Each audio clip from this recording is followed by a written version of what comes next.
Ah, the food truck dream. Hitting the open road, serving up amazing food, and of course, being your own boss. It's a really powerful picture, isn't it?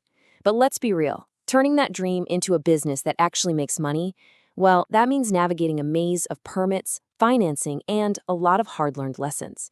So today, let's build the roadmap to get you there, mistake-free. And that voice of experience you're reading? That's Chef Esther, a food truck owner who learned a few things the hard way. Her big insight is going to be our starting point. Learning from somebody else's expensive mistakes is the smartest and cheapest investment you can possibly make. And that is exactly what we're going to do.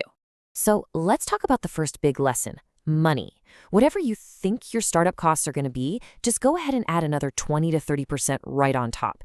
Now, this isn't pessimism, it's realism. This is your buffer. It's for the generator that dies, the surprise permit fee, or the fridge that decides to break down on the hottest day of the year, because it always does. Okay, so to get you started on the right foot, here's our game plan. We're going to cover 5 key stages. First, we'll talk about balancing the dream versus the details. Then we'll dive into the paperwork gauntlet. After that, building your mobile kitchen, creating your blueprint for success, and finally, looking beyond the grand opening to make sure you're in it for the long haul.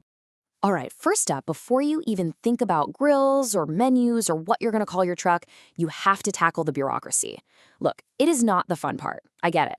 But skipping this step or getting it wrong can kill your business before you even serve your first customer.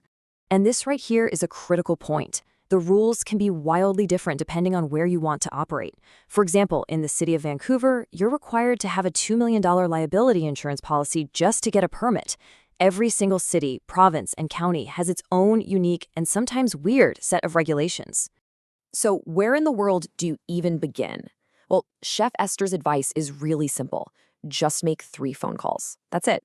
Start with your local health department, then the city clerk's office, and finally the fire marshal. Seriously, these 3 calls are going to give you about 90% of the info you need on permits, inspections, and where you're legally allowed to park and sell. And to make it a little more concrete, this is a real look at the checklist for Vancouver.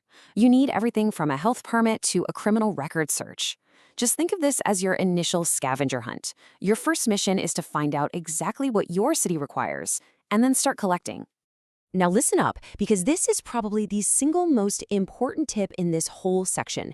Do not build your dream kitchen and then ask for approval. No, no. Show your layout, your equipment list, your plans. Show it all to the health inspector early on. They can spot a code violation on a piece of paper, which is 1,000 times cheaper to fix than a sink that's already been welded into place. Okay, let's move on to the heart of your business, the kitchen itself. The key here, the secret, is to see the truck, the equipment, and the financing not as 3 separate problems, but as one interconnected strategic decision. It all has to work together. This right here is the golden rule. So many new owners fall in love with a cool-looking truck. They buy it, and then they realize it's completely wrong for their workflow. I mean, if you're making gourmet pizzas, you need a pizza oven and a long prep table, right? Not a 6-burner range and deep fryers. Always, always start with the food, then choose the tools, then find the truck that fits those tools. And this just illustrates the point perfectly. On the left, you've got the plan, the blueprint, and on the right, you've got the reality. Every single piece of equipment, from the mandatory 3-compartment sink that the health department requires to where you put your fridge, it all has to be designed for speed and efficiency, especially during a chaotic lunch rush. Okay, so how do you pay for all this stuff? Well, for Canadian entrepreneurs, it usually comes down to 2 main options.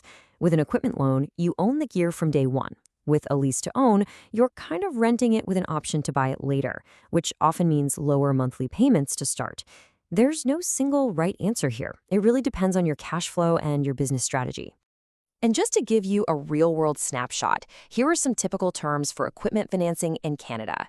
You're probably looking at term lengths from 2 to 8 years, a down payment somewhere around 10 to 20%, and interest rates starting near 11%. Seeing the actual numbers like this helps make the financial planning feel a lot more real, doesn't it? So you want to get that yes from the lender faster? Here's a pro tip. Have your documents ready to go. Lenders need to see a detailed invoice for what you're buying, bank statements to prove you can handle the payments, and your ID. Being organized right here can literally shave weeks off your approval time. Okay, so you've got the permits, you've got the truck. Awesome. Now we need the strategy to actually make money with them. This is all about your menu, your brand, and your plan to get customers lining up. Let's start with a really direct question for you. When you're passionate about food, it is so tempting to offer every single thing you love to cook. But I'm telling you, on a food truck, a huge menu can be your absolute biggest enemy. So here it is, the crucial advice straight from Chef Esther. Keep it simple. Start with just 5 to 7 core items that you can make perfectly and, more importantly, quickly. In the food truck world, believe me, speed and consistency will make you way more money than variety ever will. Your truck's wrap isn't just decoration. It's your #1 marketing tool. Some of the most common mistakes I see are logos that are impossible to read from a distance, or, and you won't believe this, having no website or social media handle anywhere on the truck. You have to make it easy for people to find you, follow you, and, hire you. The grand opening, that's a party. But a successful business, that's a marathon. So this final section is all about the real-world, day-to-day operations and what it really takes to still be on the road years from now. Listen, things will break. It's not a matter of if, it's when. A blown tire, a failing generator, a broken fridge. These things can shut you down for days at a time. A dedicated emergency fund for repairs isn't optional. It's the difference between a minor headache and a business-ending disaster. In most of Canada, let's face it, your sales are going to be seasonal. You'll be absolutely slammed in the summer and pretty slow in the winter. The successful truckers, like the ones up in North Dakota, they always have a winter strategy. Whether that's booking catering gigs, selling take-home meals, or just planning events for next year, you have to plan for those lean months. And finally, you can't do this alone. Truly, the smartest thing you can do is build a network. Other vendors aren't just your competition, they're your community. They're the ones who will give you advice, pass along event opportunities, and maybe even lend you a bag of onions when you run out mid-service. So, we've covered the permits, the financing, the strategy. We've laid out the whole roadmap, from a dream to a running business. So now, the only question left is the one that really started it all.